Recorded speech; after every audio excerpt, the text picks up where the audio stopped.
말씀은 신약성경 누가복음 8장 말씀입니다.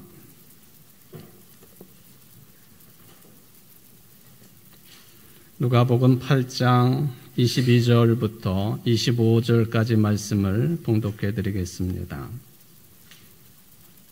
하루는 제자들과 함께 배에 오르사 그들에게 이르시되 호수 저편으로 건너가자 하시매 이에 떠나 행선할 때에 예수께서 잠이 드셨더니 마침 광풍이 호수로 내리침에 배에 물이 가득하게 되어 위태한지라.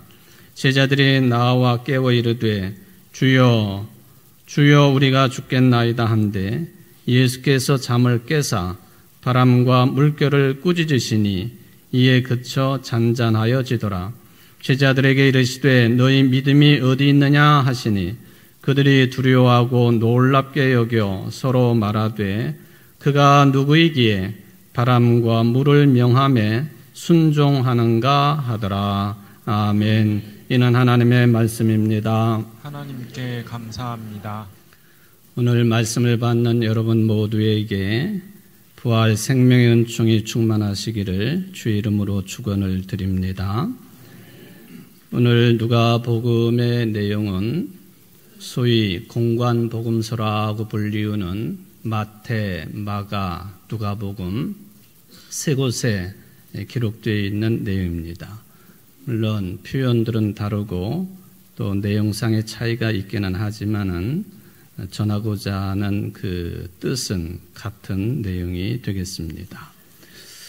그런데 저는 마태복음은 좀 제외를 시키고 오늘 누가복음을 읽어드렸는데 집중적으로 마가복음이 복음서 중에서 제일 먼저 기록되었기 때문에 아주 담백한 필치이지만 이 기적에 관한 내용들을 누가복음보다는 더 세세하게 기록을 해 놓아서 누가복음은 여러분들이 함께 듣고 읽으신 내용이니까 마가복음 내용과 함께 비교하면서 마치 성경 공부를 하는 것처럼 오늘 말씀을 좀 나누어 보도록 하겠습니다.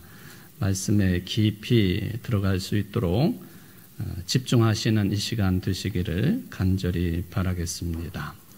오늘 이 내용은 예수님께서 기적을 베푸셨다 하고 우리가 아주 간단하게 받아들일 수 있는 내용이지만 그런데 이 본문의 앞 내용 또 뒷내용 이런 내용들을 연결을 해서 생각해 보면 단순하게 예수님이 기적을 베푸셨다 그렇게만 해석을 끝내기에는 무척 아쉬운 부분이 있겠습니다.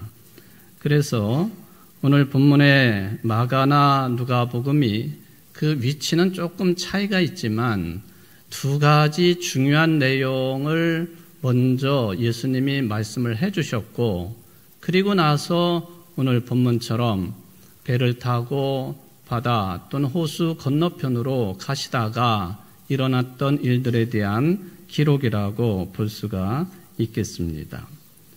그 먼저 확인을 해야 될 내용이 뭐냐 하면은 특히 마가복음은 조금 앞부분에 떨어뜨려서 이 내용을 기록했고요.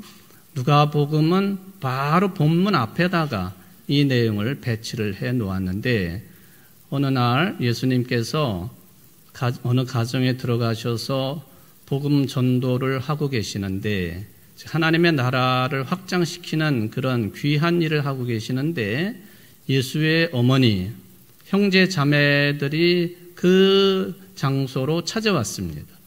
아마도 당신의 아들이 당신의 형, 오빠가 미쳤다고 하는 그런 소문을 들었기 때문에 끌고 집으로 데리고 가려고 온 것이 아닌가 그렇게 생각이 듭니다. 그래서 이들이 사람을 시켜서 예수님에게 보내가지고 우리들이 왔다고 하는 것을 전하도록 했습니다. 그랬더니 예수님께서 거기 모여있는 사람들을 둘러보시면서 말씀하십니다. 누가 내 어머니냐? 누가 내 형제고 자매냐? 하나님의 말씀을 듣고 행하는 자들이 내 어머니이고 내 형제 자매들이다 하는 말씀입니다. 매우 몰인정한 말씀인 것 같지만은 우리가 그런 차원으로 해석할 수 있는 내용이 아니라 매우 깊은 뜻을 가지고 있는 말씀을 주셨어요. 누가 내 어머니고 누가 내 형제 자매냐? 하나님의 말씀을 듣고 그 뜻대로 행하는 자들이 내 어머니이고 내 형제 자매들이다. 그러니까 혈연적인 인간관계를 넘어서서 지역도 넘어서고 인종도 넘어서고 그리고 사람들의 판단과 사고체계 편협한 생각들을 넘어서서 새로운 인간관계를 제시할 때에 그 기준이 분명히 있습니다. 하나님의 말씀을 들어야 되고 또 그 말씀대로 행하는 자들, 그거는 누구든지 간에 내 형제 자매요, 하나님의 자녀들이요, 구원받은 백성들이 되는 것이다 하는 그 말씀이 되겠습니다. 마가복음에서는 그 말씀을 하시고 곧 이어서 그 유명한 씨 뿌리는 자의 비유의 말씀을 주셨습니다. 이곳저곳에 뿌려지는 씨앗에 관한 내용이죠. 그러니까 이것도 제자들로 하여금 복음 전도에 이제는 한계를 넘어서게 하시는 그런 뜻으로 주시는 말씀이 되겠습니다. 너희들이 복음을 무슨 좋은 땅에만 뿌리려고 생각하느냐? 어느 때 보면은 길가에도 그 씨앗이 떨어질 수 있고 또 돌짝밭에도 떨어질 수도 있고 또 가시덤불에도 떨어질 수도 있고 그리고 옥토에도 떨어질 수 있는 것이다. 그거 생각하지 말고 그저 씨 뿌리는 일에, 복음 말씀을 전도하는 일에 이제는 눈을 높이 들어가지고 땅끝까지 이르러 내 증인이 되어야 할 시점이 되었다. 그 뜻이 거기에 담겨 있어요. 누구든지 하나님의 말씀대로 행하는 자들이 하나님의 자녀, 내 어머니고 형제 자매다. 말씀 복음의 씨앗을 뿌리는 데 있어서 어떤 대상을 가리지 말아라. 장소 가지고 탓하지 말아라. 때 가지고 구분하지 말아라 하는 그런 개념이 거기에 담겨 있다고 볼 수가 있겠습니다. 누가복음 오늘 본문의 배치도로 보면은 바로 직전에 예수님께서 누가 내 어머니냐 하는 그런 말씀을 하셨고 그리고 그 이전에 바로 씨 뿌리는 자의 비유가 흩어져 있기는 합니다. 이제는 유대인만이 복음 전도의 대상, 구원의 대상이 되는 때는 아니다.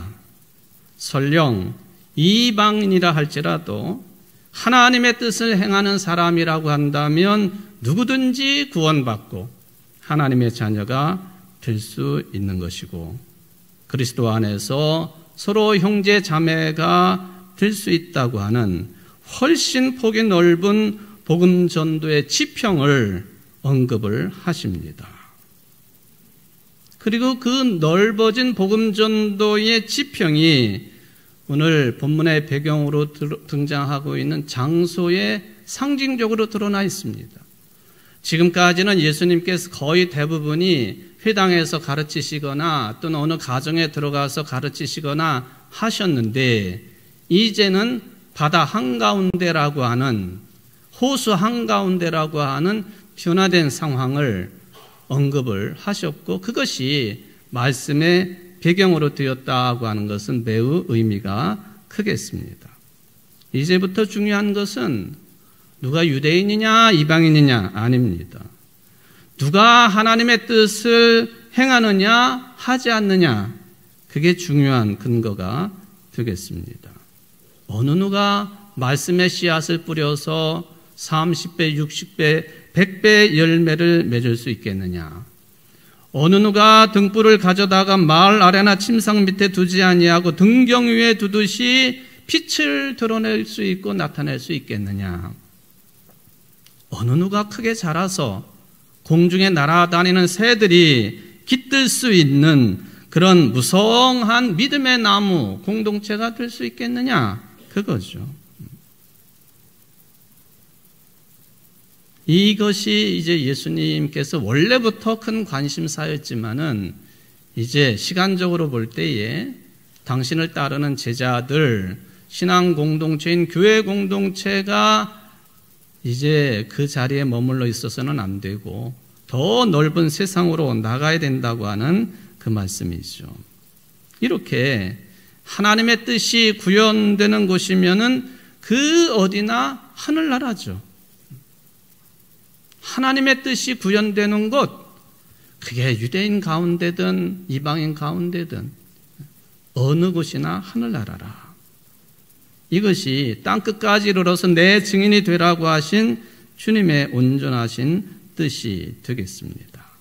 그렇다고 한다면 오늘 본문 말씀의 배경 장소가 되고 있는 풍랑이 심하게 일어가지고 죽게 될 정도의 바다, 이것은 그러므로 하나님의 뜻이 구현되어야 될 구체적인 삶의 현장입니다. 바다라고 표현되어 있지만 영적으로 받아들이고 해석을 한다면 이제 제자들이 더 넓게 나아가야 될 세상에 반드시 거쳐가야 될 삶의 현장이 되겠습니다.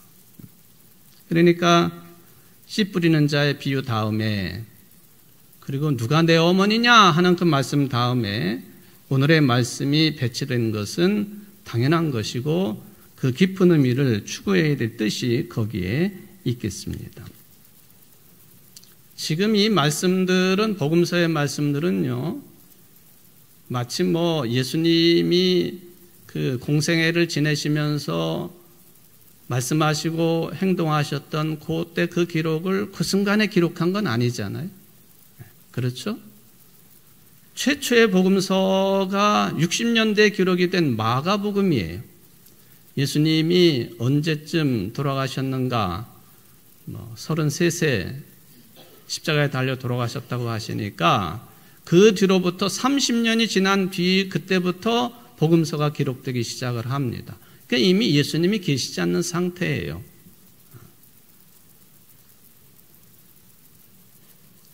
험악한 세상 속에서 복음을 전도해야 되는 제자 그룹이, 초대교회 공동체가 어떤 상황에 놓일 수 있느냐? 바다예요. 거친 바다입니다. 풍랑이 있는 바다.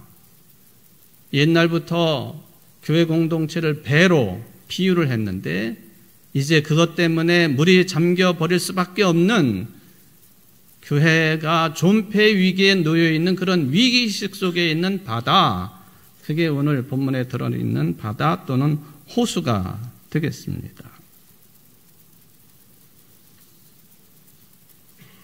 이런 환경 속에 들어있던 제자들 불평을 합니다. 도대체 우리는 이렇게 죽게 되었는데 저 고물에서 베개까지 베고 주무시는 당신은 누구십니까? 우리가 죽게 된 것을 돌아보지 않으십니까? 도대체 우리에게 관심이나 있으신 겁니까? 관심이 없으신 분이라고 한다면 예수님께서 제자들을 선택하시고 또 당신이 하시는 일들을 할 수 있도록 능력은 주시지 않는 거예요. 관심이 없다, 무엇하고 계십니까? 하는 이 제자들의 생각과 판단은 지금 우리의 모습일 수도 있고요, 2000년 전에 제자들의 신앙관일 수도 있고, 그리고 교회 공동체가 가지고 있는 수준이라고 볼 수도 있겠습니다.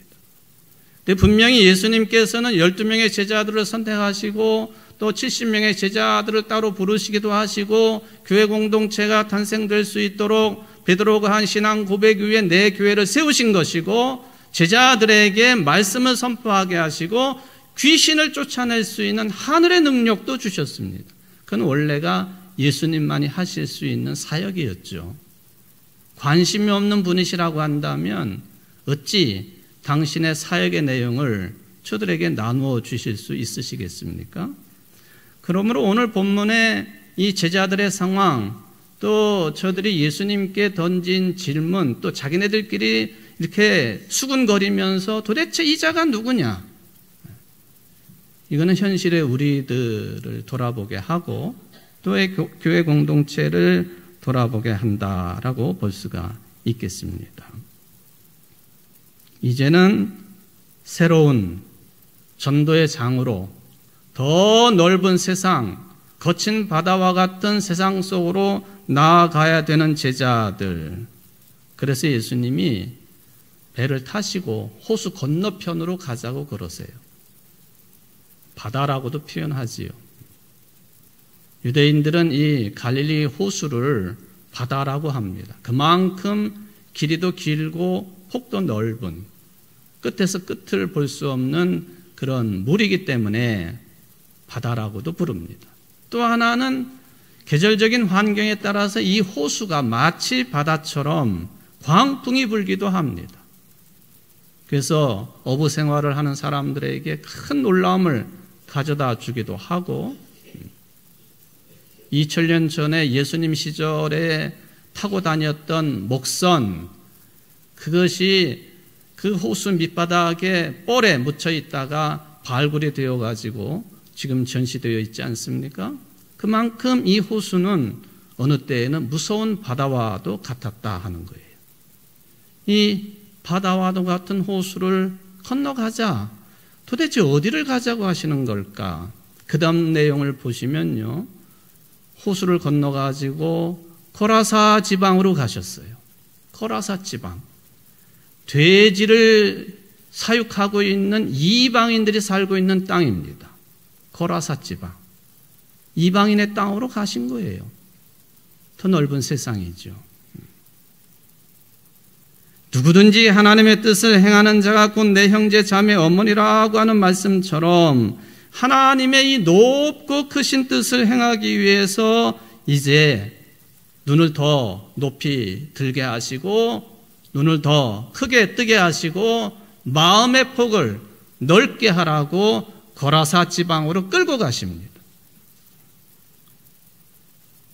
구원의 보편적인 가능성, 이거에 대한 새로운 깨달음을 얻게 하시기 위하여 원래는 여러 무리들이 있었지만은 그 무리들은 다른 배를 타게 하고 제자들과 예수님은 좀 조그마한 배를 타시고 고라사 지방으로 가셨습니다. 구별하지 말아라. 차이를 두지 말아라. 하나님이 내가 깨끗하고 한 것을 내가 더럽다고 말하지 말아라. 사도행전 10장에 있는 내용과 비슷한 상황 속에 놓여있는 제자들 끌고 가십니다. 여러분 사도행전 10장 잘 알고 계시죠? 이방인 선교의 기폭제가 되었던 그 사건이 기록된 내용입니다. 베드로는 그때까지만 해도 철저한 유대인으로서 그리스도인이었습니다. 복음은 유대인들에게만, 구원도 유대인들에게만, 예수님의 수제자였지만 여전히 그런 신앙 체계 속에 있었던 베드로에게 하나님은 환상을 보여주시죠. 그리고는 보자기 같은 그릇에 담겨있는 정한 것, 더러운 짐승들이 마구 섞여 있는 것이 베드로 앞에 내려오는데 하나님이 그러세요. 이거 먹어라. 그걸 어떻게 먹습니까? 율법에 따르면은 더러운 짐승은 먹지 않도록 되어 있는데 하나님이 먹으라고 그랬어요. 그것도 3번씩이나. 베드로가 심히 당황했습니다. 아니 이거 내가 어떻게 먹지? 아무리 하나님의 말씀이 환상 중에 임한 것이지만은 이게 무슨 뜻일까? 그때에 이탈리아 군대에 100명의 부하를 데리고 있는 백부장 고넬료가 보낸 사람들이 욥바에 머물고 있는 베드로에게 당도를 했습니다. 그리고는 그들을 따라가지고 가이사랴에 있는 고넬료의 집으로 가지요. 말씀을 전하고 저들이 은혜를 받고 회개를 하고 세례도 받고 심지어는 성령께서 저들에게 임하시는 것을 베드로가 목격을 합니다. 당황하고 있는 베드로에게 성령께서는 저를 이끌어가지고 이방인에게, 이방 사람들에게 보내시고 새로운 깨달음을 얻게 하셨다. 그 내용이죠. 부정한 백성, 부정한 이방인, 이런 구분이 결정적으로 예수 그리스도의 십자가 사건으로 해체가 됐음에도 불구하고 여전히 그랬다는 거예요. 사도 바울은 에베소 교인들에게 이런 편지의 내용을 보냈습니다. 에베소 2장 14절 이하의 말씀이죠. 그리스도는 우리의 평화이십니다. 그리스도께서는 유대 사람과 이방 사람이 양쪽으로 갈라져 있는 것을 하나로 만드신 분이십니다. 그분은 유대 사람과 이방 사람 사이를 가르는 담을 자기 몸으로 허무셔서 원수된 것을 없애시고 여러 가지 조문으로 된 계명의 율법을 폐하셨습니다. 그분은 이 둘을 자기 안에서 하나의 새 사람으로 만들어서 평화를 이루시고 원수된 것을 십자가로 소멸하시고 이 둘을 한 몸으로 만드셔서 하나님과 화해시키셨습니다. 예수님의 십자가의 죽음과 부활이 원수된 유대인들과 또 이방인 사이에 이 사이를 허물어뜨렸고 또한 그것을 무너뜨리셨고 하나가 되게 하시고 화평하게 하셨는데 아직도 그러냐? 아직도. 오늘 함께 가고 있는 예수님의 제자들 아직도 그렇습니다. 베드로가 이 환상을 보고 그가 하는 말이 있지 않습니까? 하나님은 외모로 사람을 가리지 않는 분이기 때문에 그를 두려워하고 의를 행하는 사람이면 어느 나라 사람이든지 모두 받으시는 줄 내가 참으로 깨달았다. 여기 배 안에서는 아직 그 상태가 아닙니다.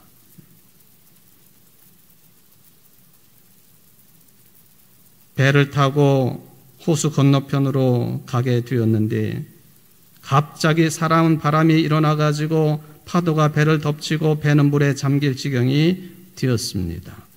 이건 역시 이제 새로운 시각을 가지고 예수님 명령에 따라 새로운 세계로 나아가야 되는 제자 공동체가 당하게 될 불가항력적인 상황, 이게 바다, 호수, 바람, 광풍, 침몰하는 배입니다. 초대교회가 또 아직은 예수님의 제자들이 겪었던 위기를 드러내주는 그런 표현들이 되겠죠. 큰 바람에 폭풍이 일어났다고 비슷한 그 의미의 단어 두 개를 반복시킵니다. 큰 바람에 폭풍이 일어났다. 여러분, 헬라어로 된 성경의 바람이라고 하는 단어는요, 아네모스라고 하는 단어를 사용을 합니다. 당연히 이것은 바람을 뜻하지요. 그런데 신약성경 곳곳을 살펴보면 아네모스라고 하는 이 헬라어가 바람으로만 해석되지 않아요. 풍조, 그 뜻이 있습니다. 풍조. 에베소서 4장 14절을 보면은 우리는 더 이상 더 어린아이로 있어서는 안 됩니다. 우리는 인간의 속임수나 간교한 술수에 빠져서 온갖 교훈의 풍조에 흔들리거나 이리저리 밀려다니지 말아야 합니다. 여기에 번역이 된 풍조, 이 한국말 풍조, 헬라어 아네모스예요. 바람으로도 번역이 되는 그 용어가 되겠죠. 말하자면은 이 바람을 풍조로 해석을 할 수 있다고 한다면 지금 제자들이 더 넓은 세상으로 나가야 되는데 큰 풍조의 폭풍을 만나는 거예요. 폭풍과도 같은 큰 풍조를 만나게 되는 거죠. 기독교 박해의 풍조일 수도 있고 복음이 전파되기 힘든 이방 세계의 풍조일 수도 있고 교회에 침투한 세상의 풍조일 수도 있고 제가 볼 때는 더 중요한 것은 이방인들에게 누구에게든지 복음을 전하기를 매우 꺼려하고 있는 유대 그리스도인들, 이 사람들이 오랫동안 지금까지도 품고 있는 선민의식의 풍조일 수도 있습니다. 풍조예요. 세상 풍조. 그 세상의 풍조가 내 속에 있는 것이든 또는 그룹으로 있는 것이든 공동체에 있는 것이든 그것 때문에 지금 배가 침몰할 지경이 되었다. 그런 해석이 가능하겠습니다. 그런데 예수님은 아주 평안하게 고물에서 베개를 베고 주무십니다. 침몰 직전에 어찌 이렇게 하실 수가 있겠는가? 어찌 이리도 무심할 수 있겠는가? 항변이지요. 이것도 이제 해석을 해보면 매우 깊은 뜻이 들어 있습니다. 예수님이 지금 주무시고 계세요. 일어나셔야 되는데 주무시고 계세요. 성경에서 부활이라고 하는 뜻이 또 그 개념이 일으켜 세워진다 그런 뜻이거든요. 이렇게 세워진다. 죽음으로부터 이렇게 세워진다. 그게 부활이에요. 근데 아직 제자들에게는요. 또 교회 공동체 내에서는요. 예수님은 죽으신 분이에요. 아직도 누워 계세요. 어떤 사람들은 예수님이 평안하게 누워 계시다고 해석할 수도 있겠지만은 그걸 좀 넘어서야 되겠어요. 제자들의 믿음의 상태가 아직도 죽은 예수님에 매여 있고 교회 공동체가 아직도 죽은 예수님에 매여 있고 그걸 상징적으로 드러낸 그 모습이 예수님이 주무시고 계시다. 그 해석이 가능하겠습니다. 이런 제자들의 상태를 여신이 드러내고 있는 그 표현 중에 하나가 제자들이 예수님을 누구라고 불렀느냐에 나타나고 있어요. 여러분 오늘 본문도 그렇고요. 같은 병행 구절인 마가복음도 그렇고요. 제자들이 예수님을 누구라고 부르고 있나요? 일부 예배 시간에는 아무도 다 대답을 안 하셨어요. 못하신 건지 안 하신 건지 제가 모르겠지만 제자들이 예수님을 뭐라고 불러요? 누구라고 불러요? 선생님. 좀 크게 말씀하셔도 돼요. 정답이니까. 선생님 그렇게 불러요. 선생님. 일본 말로 하면은 센세이. 센세이. 일본 사람들은 지금도 목사를 부를 때 센세이라고 불러요. 센세이. 무슨 생각으로 그렇게 부르지는 모르겠지만은 아직도 주무시고 계시는 예수님. 만약에 제자들 신앙 속에 교회 공동체 내에서 지금도 이 예수님께서 자기들 속에서 현존하시다고 고백하는 예수님이라고 한다면 선생님이라고 불러서는 안 되는 거예요. 어떻게 불러야 돼요? 주님, 주님 그렇게 불러야죠. 이거를 비꼬듯이 너희들의 신앙의 수준이 이 정도지 하고 드러내고 있는 그 성경 구절이요. 마가복음 4장 38절이에요.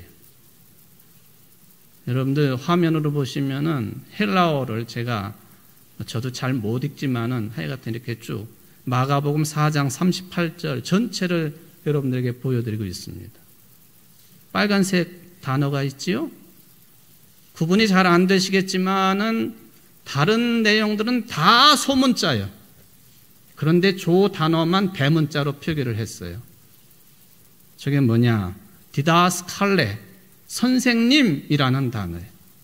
디다스칼레, 영어 발음하고 비슷하게 읽을 수 있는 거기 때문에 디다스칼레, 선생님. 아니 다른 단어들은 다 소문자로 해놓고는 왜 조 단어만 대문자로 했을까? 너네들 믿음이 이 정도밖에 안 돼. 그거죠. 그러니까 오늘 본문에서 예수님께서 너희들 믿음이 어디 있느냐 하는 그 비난을 받기에 아직도 그 수준이에요. 나를 선생님이라고 아직도 알고 있니? 나는 부활한 주 예수 그리스도야. 하나님 보좌 우편에서 주와 그리스도가 된 존재야. 그런데 아직도 선생님이냐?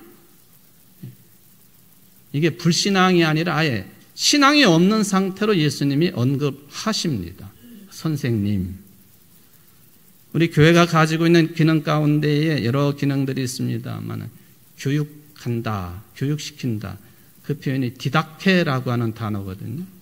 디다케, 디다스칼레, 선생님이 교육시키시고 가르치시고 그러니까 이 디다스칼레라고 하는 선생님이라고 하는 호칭을 마가복음은 일부러 대문자로 기록해 놨어요.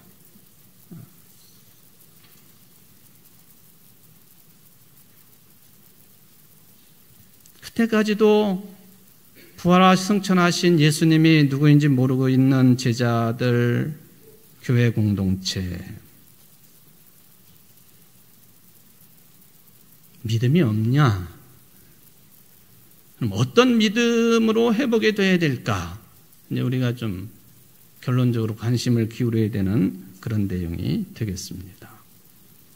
도대체 어떤 믿음으로 우리가 회복되어야 되고 어떤 믿음을 소유해야 되겠느냐? 예수님이 하신 말씀 세 가지 동사형의 단어를 생각해 보면 믿음은 이런 내용이어야 되겠구나. 또 이렇게 살아야 되겠구나 하는 것이 확인이 됩니다. 그 동사 세 개가 뭐냐 하면은 일어나셨다. 일어나. 두 번째, 꾸짖어. 꾸짖는다. 세 번째, 말씀하신다.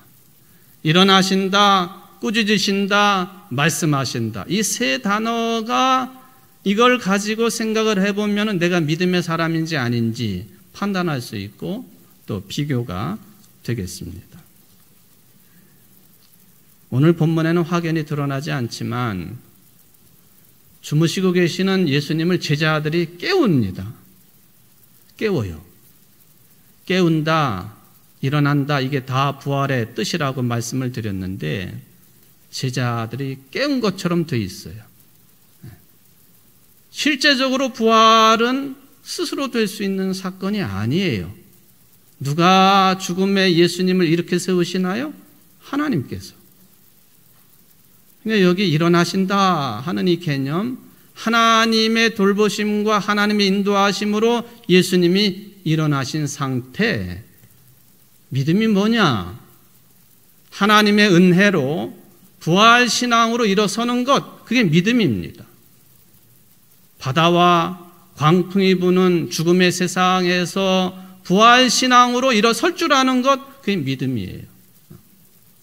여러분, 그런 믿음의 사람들이 되시기를 바랍니다. 세상은 죽음의 세상이죠. 누가 뭐라고 해도 죽음의 세상이에요. 죽음이 절망적이지 않습니까? 두 번째, 꾸짖는다 하는 동사예요. 헬라어로 에피티마오라고 하는 단어를 사용을 하는데 이 단어는 거의 대부분이 예수님께서 귀신이나 악한 세력들을 쫓아내실 때 사용되는 단어가 되겠습니다. 베드로가 예수님에게 그냥 어깨를 붙잡고 막 흔들면서 예수님이 죽으시고 하는 일들이 없어야 됩니다 하고 막 예수님을 꾸짖잖아요. 야단친 거거든요. 그때도 이 에피티마오가 사용됩니다. 또 예수님이 사탄아 하고 베드로를 꾸짖지 않습니까? 그때도 에피티마오가 사용이 돼요. 예수님이 베드로를 꾸짖고 다시 베드로가 예수님을 꾸짖고 또 그런 제자를 예수님은 사탄이라고 꾸짖고, 어떻게 보면 그 대단한 힘과 힘의 충돌 속에서 이 꾸짖는다고 하는 말은 강한 힘이 약한 힘을 제압할 때 사용되는 단어예요. 세상적인 개념이 아니에요. 영적인 개념입니다. 강한 것은 거룩한 힘이고 악한 것은 사악한 힘을 상징해요. 강한 힘의 말씀으로 사탄을 물리치시고 뒤로 가게 하시고, 그리고 세 번째 말씀하십니다. 예수님이 바다를 향해 고요하고 잠잠하라고 말씀하십니다. 고요하고 잔잔해라, 잠잠해라. 이것도 헬라어 원뜻을 살펴보면요, 예수님과 관련돼 가지고 이 시오파오, 피모라고 하는 고요하고 잠잠해져라 하는 이 단어가 쓰이는 경우는 분명히 예수님의 뜻, 하나님의 뜻을 거슬리는 적대 세력을 전제되어 있는 표현이에요. 이 악마의 세력, 적대 세력이 축출된 대상이거나 논쟁의 대상일 경우에 예수님이 그들에게 조용히 하라, 잔잔해라, 잠잠하라 말씀하시죠. 예수님의 권능이 이 세력들을 제압할 때 사용되는 표현이 고요하고 잠잠해라. 이 표현이 되겠습니다. 당연히 명령형이죠. 힘 있는 말씀은 대부분이 명령형으로 드러나는 것이 그런 이유가 되겠습니다. 두 번째 말씀이에요. 제자들에게. 너희는 왜 겁을 내느냐? 아직도 믿음을 갖고 있지 못하냐? 꾸짖는 말씀이죠, 물론. 지금까지 드러난 제자들의 행태로 보면은 이러한 비난을 받을 만한 소지가 많았어요. 그런데 오늘은 더 뼈아픈 말씀이에요. 불신앙 정도가 아니라 아예 무신앙, 신앙 자체가 없는 것으로 말씀을 하십니다. 그러니까 제자들의 신앙은 뭐 신앙인 것처럼 드러나기도 하지만 신앙이 아니라는 판단이 있어요. 엄청난 일이죠. 믿음을 갖고 있지 않는 무신앙. 지금까지 예수님을 따른다고 동행하면서 했던 제자들 아닙니까? 근데 아직도 그들에게 믿음이 없다고 말씀하세요. 아직도 믿음을 갖고 있지 못하냐? 아무리 오랜 세월 신앙생활을 하고 교회 생활을 한다 할지라도 예수님의 이런 판단 속에 들어갈 수 있다는 것. 무서운 얘기이기도 하지만 참 부끄러운 우리의 모습이죠. 믿음이란 뭐냐 하는 거예요, 그러면은? 믿음이 뭐냐? 오늘 본문에 등장하는 것처럼 믿음이라고 하는 것은 일으켜지고 세상 풍조를 꾸짖을 수 있어야 되고 그리고 말씀을 할 수 있어야 됩니다. 복음을 전할 수 있어야 되는 거예요. 고요하라고, 잔잔하라고, 그리고 왜 아직도 믿음이 없냐고, 이건 또 복음 전도를 의미하는 그런 개념이 될 수도 있겠습니다. 교회는 오랫동안 배를 교회 공동체에 대한 비유로 생각을 했습니다. 교회는 2000년 역사 속에 오늘 호수를 지나던 배가 돌풍과 거센 파도를 만난 것처럼 실제적인 어려움이 그치지 않았습니다. 근본적으로 2000년 전에는 예수님을 믿는다고 하는 게 언어 도단이었습니다. 예수님의 죽음 앞에 제자들은 베드로가 그랬던 것처럼 당황하고 당혹스러웠습니다. 그러니까 예수님을 부정하고 대다수의 제자는 죽음 앞에 뿔뿔이 흩어지고 말았습니다. 로마의 박해, 유대교의 냉대, 교회라고 하는 난파선 운명이라고 하는 것을 오늘 본문은 그대로 드러내주고 있습니다. 이런 위기에 있는 교회가 우리가 죽을 지경이 된 운명인데 왜 당신은 돌보지 않으십니까? 하고 하소연할 수도 있겠죠. 교회 공동체가 죽을 수도 있는 공포 때문에 믿음조차도 유지하지 못하고 있는 그리스도인들, 그러면 어떻게 그리스도 말씀에 순종하는 공동체, 그리스도인이 될 수 있겠는가? 세상의 풍조, 논리, 정책으로는 안 된다는 거예요. 그래서 교회 공동체는 유난하고 특별합니다. 특이합니다. 어느 때 보면은 교회가 세상 풍조에 휩쓸려서 표류하는 것처럼 보이기도 하지요. 시류에 융합을 해가지고 물질 축복만 강조하지요. 기복신앙만 조장하지요. 우리 교회는 이런 세상 풍조에 물들어 있는 교회는 아닌가? 물어야 됩니다. 그런데도 예수님은 아직도 주무시고 계신가? 아니, 이미 일어나셔서 활동하고 계시는 예수님을 향해서 당신 아직도 주무시고 계십니까? 그런 수준은 아닌지.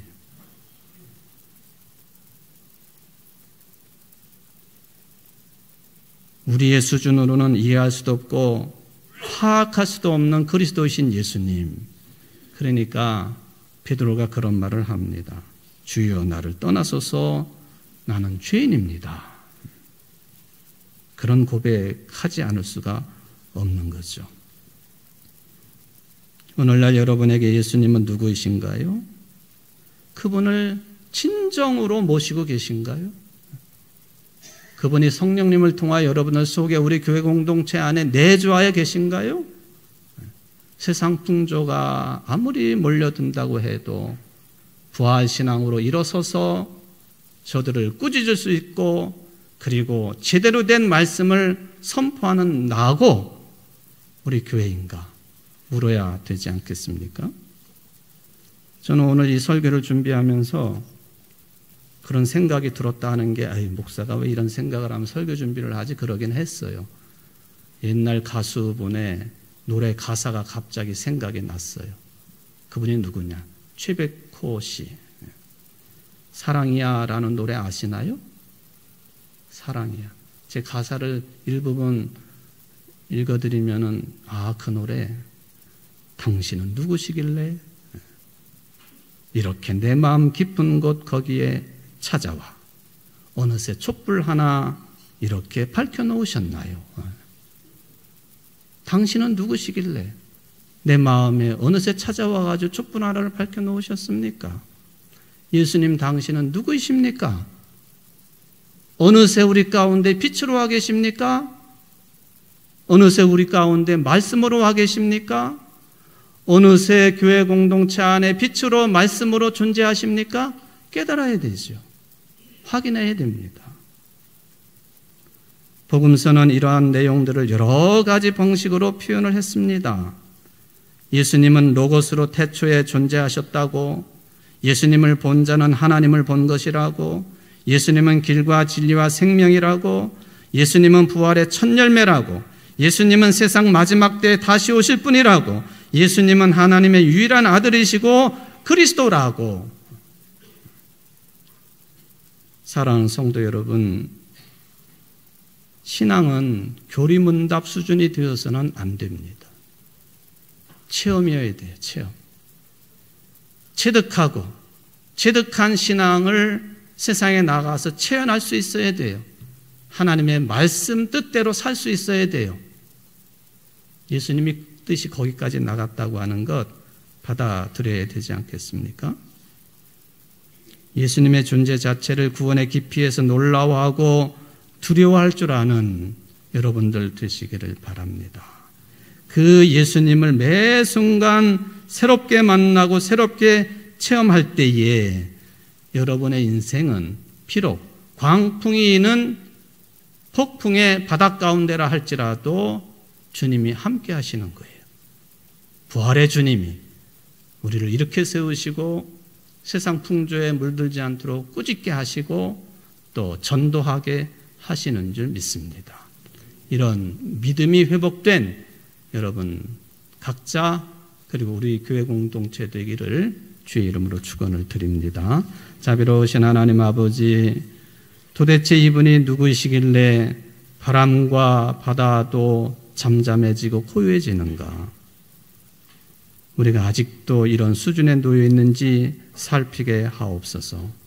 불신앙이 아니라 무신앙의 상태로 놓여 있는 것은 아닌지, 교회를 오랫동안 다녀도 수십 년 신앙생활을 해도 아직도 내 입에서는 예수님이 그리스도라고 하는 신앙 고백 한 번도 하지 못한 사람은 없는지, 세상 풍조를 자연스럽게 당연한 것이라고 끌어안고 꾸짖지 못하는 것은 아닌지, 입을 열어 세상을 향하여 죽어가고 있는 사람들에게 복음의 말씀을 전하는 일을 아예 관심도 두지 아니하고 한 번도 해보지 않은 존재는 아닌지 회개할 수 있는 우리들이 되게 하옵소서. 참 믿음의 회복자들이 될 수 있도록 은혜를 베풀어 주옵소서.